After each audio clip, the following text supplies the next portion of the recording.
I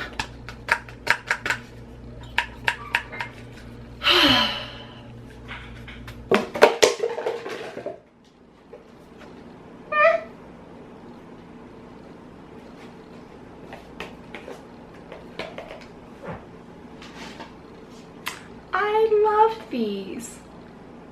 I didn't like this one. Hi, I'm Brenda and welcome back to Daily Dose of.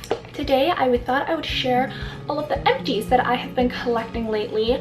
Empties videos have been around on YouTube for a long time and I've never really done one, mostly because I just toss things in the garbage when I'm done with them.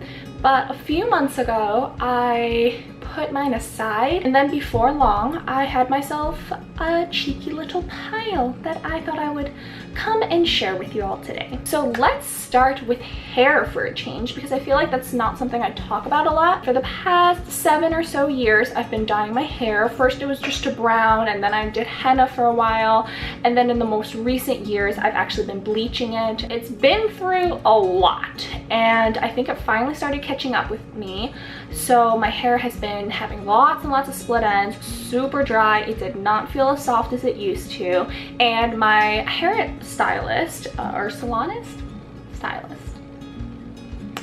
anyways, from Fox and Jane Salon, I think that was in a monthly favorite before, but she recommended something called Olaplex. And if you had watched my favorites from a few days ago, you would know that this is mentioned, but I thought I would just add it again in the empties because there's 3 of them now. I don't actually know what happened to the other 2, but this is something that I have been loving in the past month. The only sad part is it is only $30 for a 100ml bottle, and my hair, because there's just so much of it, I think I can probably only get 3 to 4 uses out of each bottle. So you're thinking kind of like $10 treatments, and for the most part I've been using it at least twice a week, sometimes more, so it's kind of a hefty investment. But for me personally, it's been a very necessary one since I've been spending a lot of time bleaching my hair. I should go that extra mile to protect my hair. Just to be clear, this is a hair bonder, not a deep conditioner, so it's not going to bring back moisture to your hair the way a deep conditioner would. This is something to kind of like rebond the brokenness of your hair, so to kind of like strengthen it, kind of like those keratin treatments, but not. And this is something you use before shampoo and conditioner. So I would dampen my hair, apply this, leave it on anywhere between 10 minutes to overnight depending on how much time I have, and then I would shower and shampoo, condition, all of that stuff as normal, and I found that my hair has been very much softer. I don't know if people can tell. Actually, I did get a compliment at work the other day. I like brushed my hair out and she was like, "Did you do something to your hair?" And I was like, "I've been taking care of it." So next up I have the Trader Joe's hair conditioner from their Tea Tree Tingle line. I think I have tried their body wash before and I loved it because I love the smell of tea tree oil, but if you are not a fan of that scent, this would not be the line for you because it very much does smell like tea tree oil. But personally, this conditioner is also not for me. I wouldn't buy this again for me per se, because I just really didn't feel like it was doing much for my hair at all. When my hair was at its driest, I was using this as the conditioner, and I don't feel like it dried my hair out more, but I don't think it moisturized my hair very much. Thinking back, tea tree oil is technically kind of an astringent, which would kind of remove oils, which is why it works very well on the skin for like acne and things like that. So probably put into the conditioner isn't the most moisturizing it could be. So personally, not for my hair that's been dry, damaged, wouldn't recommend this. Next up, I have the OGX Orchid Oil Shampoo. OGX is a organic brand and it's sulfate free, paraben free, and it's really good for colored hair. But honestly, sulfate and paraben free is something that I recommend for people who don't even dye their hair, because you know, the less chemicals you have, the better. So this is something that is more on the organic side. I have used many different shampoos and conditioners from this line over the years. It is super duper cheap. You can grab it at Walmart for $4 or CVS at $6, because you know, if you live in the city.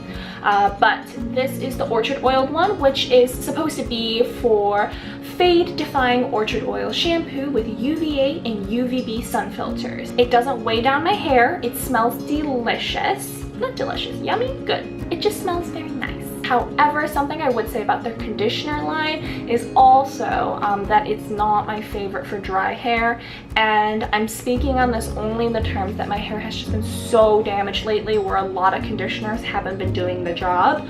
So the OGX conditioners didn't really stand up to the test, but the shampoos I would recommend. Next up is a body wash. So my roommate and I have this thing where we switch off buying body washes, but this was one when it was her turn to pick it up. It's the Nubian Heritage Goat's Milk and Chai Body Wash, and we are both very much into like more natural products, more or less. You know, we definitely still have some normal products that have some chemicals in it because, you know, you gotta do what you gotta do. But this is something, it smelled so good and it lathered very well. For me, a requirement for body wash is that it lathers very well, because if it doesn't do that, I don't feel like it's cleaning, and that goes for the shampoos I'm recommending as well. So like the OGX one lathers well.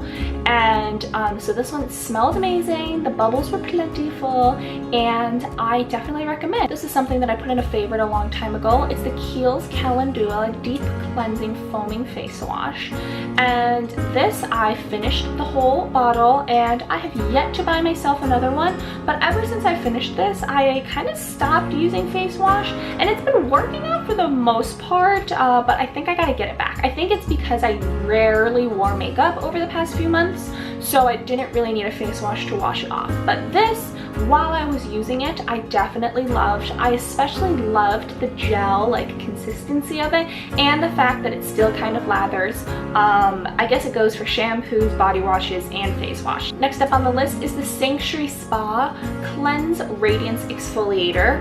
This brand, I don't actually know if they sell it in the States. I picked this up when I went to London last year, and it's taken me almost a year to use the whole thing, but I also don't use it every day.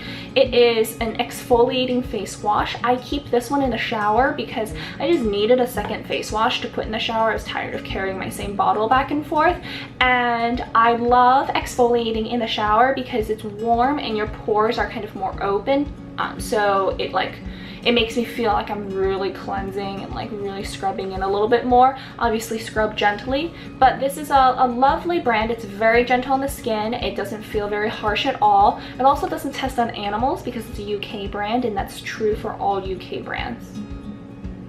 Next up is the SK2 Facial Treatment Essence. I am so sad I ran out of this. I really want to buy myself a new one, but I'm kind of poor right now. This is actually something where, you know how you get those credit card points? I use my credit card points to buy this, and I don't know if I want to use $100 real to buy it. But this has been amazing. I know everything I've been sharing has been an impressed favorite, but I do feel like if they are mentioned again in an Empties, like me going all the way through it, does say something else about the product. SK2 Essence is basically something you would use after toner and before your serum, oil, moisturizer kind of things, and it helps put a lot of nutrients into your skin.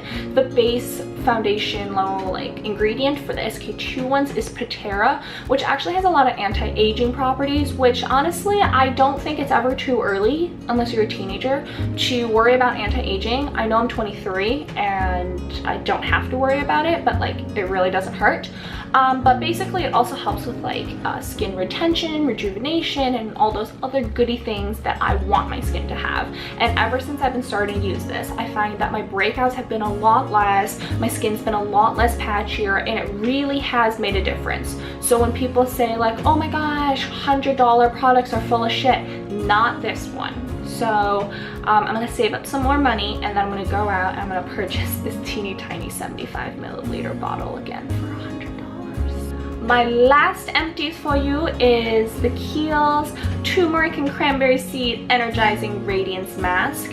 This is also something that's been in a favorites.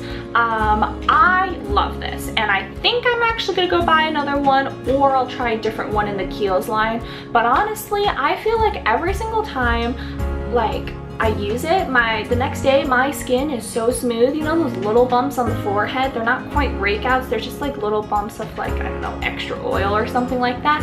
It makes those disappear and it makes my skin so smooth. So every time I feel like, oh my gosh, my skin's not looking its number one, this is my go-to mask. Alright, so that brings us to the end of my very first Empties video. I know this is a little different than the usual things I share because a lot of it is repetitive product, a lot of it is like shampoo or body wash. I don't know if anybody's interested in that, but I do like watching other Empties videos, so hopefully if you stuck around, you enjoyed watching mine. Let me know what else you would like to see, but I will see you guys very, very soon. Bye bye bye!